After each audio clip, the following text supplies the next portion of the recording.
Amudha's kitchen சேனலுக்கு subscribe பண்ணுங்க. என்னோட புது ரெசிபிஸ் எல்லாம் தெரிஞ்சுக்க மறக்காம பெல் பட்டனை பிரஸ் பண்ணுங்க. ஹாய், எல்லாருக்கும் வணக்கம். Welcome to Amudha's kitchen. இன்னைக்கு நம்ம கிச்சன்ல எந்த கெமிக்கல்ஸும் ப்ரிசர்வேட்டிவ்ஸும் சேர்க்காம வீட்லயே ரொம்ப சிம்பிளா மில்க்மேட் எப்படி செய்யறதுன்னு பார்க்கலாம். இதை பாயசம், ஐஸ்கிரீம், அப்புறமா ஸ்வீட் செய்ய பயன்படுத்தலாம். இதுக்கு தேவையான பொருள் பாலும் சர்க்கரையும் தான். இது எப்படி செய்யுதுன்னு பார்க்கலாம். இதுக்கு 2 கப் பால், அதாவது 500 ml பால் எடுத்திருக்கேன். அப்புறமா 1 கப் சர்க்கரை. இது எல்லாத்தையும் நல்லா மிக்ஸ் பண்ணி விட்டுக்கலாம். அடுப்பை மீடியம் டு ஹையில் வைங்க. ரொம்ப சிம்மில் வச்சுலாம் செய்ய தேவையில்லை, அப்புறம் ரொம்ப லேட் ஆகும். ஒரு 15லேருந்து 20 நிமிஷத்துக்குள்ளே நம்ம வீட்டிலையே அப்பப்போ வேணுங்கிற அளவு இந்த மில்க் மேட் செஞ்சுக்கலாம்.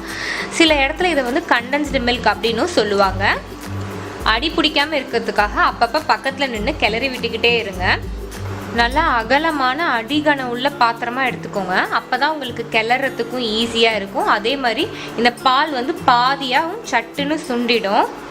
ஒரு 10 நிமிஷத்தில் நல்லா பால் பாருங்கள், பாதியாக கொஞ்சம் குறைஞ்சிருக்கு. அதே மாதிரி இந்த சர்க்கரையும் பாலும் சேர்ந்து ஒரு லைட்டான மஞ்சள் நிறத்துக்கு மாறுது பாருங்கள். கடையிலலாம் பார்த்தீங்கன்னா நம்ம மில்க் மேட் வாங்கினோன்னா நல்லா அப்படியே எல்லோ கலரில் இருக்கும் இல்லையா? ஏன்னா இந்த சர்க்கரையும் பாலும் சேர்ந்து கொதிச்சு நமக்கு அந்த நிறத்தை கொடுக்குது. இதை இந்த மாதிரி கிளறி விட்டுக்கிட்டே இருங்க, அப்போ தான் ஆடப்படியாமல் இருக்கும். அதே மாதிரி இந்த ஓரங்களெல்லாம் இந்த மாதிரி எடுத்து விட்டுக்கிட்டே இருங்க, இல்லாட்டி அந்த க்ரீம் எல்லாம் ஓரத்தில் போய் அப்படியே செட்டில் ஆகிடும். உங்களுக்கு நமக்கு மில்க் மேட் நல்லா திக்காக வேணும்னா நமக்கு அந்த க்ரீம் எல்லாம் வேணும். அதனால் நல்லா அந்த ஓரங்களை வலித்து உள்ளே விட்டுக்கிட்டே இருங்க. பாலோட பாலாக சேர்ந்து கொதிச்ச நல்லா திக்காக வரும். இப்போ 15 நிமிஷத்தில் பால் நல்லா எப்படி க்ரீமியாக ஆகிட்டுருக்கு பாருங்கள். இன்னொரு 5 நிமிஷம் வச்சா நமக்கு நல்லா திக்காக அப்படியே கடையில் இருக்க மில்க் மேட் மாதிரியே வந்துடும். முன்னாடி பால் நல்லா கொதிச்சு வந்ததுக்கும் இப்போக்கும் நல்லா டிஃப்ரென்ஸ் தெரியுது பாருங்கள். திக்காக ஆகிட்டுருக்கு, நல்லா திக்காயிடுச்சு. இப்போ நம்ம அடுப்பை ஆஃப் பண்ணிடலாம். ரொம்பவும் திக்காயிடுச்சுன்னா கட்டி ஆகிடும். அடுப்பை ஆஃப் பண்ணதுக்கப்புறம் இப்படி பக்கத்தில் நின்று கிளறி விட்டுக்கிட்டே இருங்க, இல்லாட்டி அப்படியே மேலே ஒரு லேயர் மாதிரி படிஞ்சிடும். ஃபுல்லாக ஆறுனதுக்கப்புறம் இதை நம்ம ஃப்ரிட்ஜில் எடுத்து வச்சிடலாம்.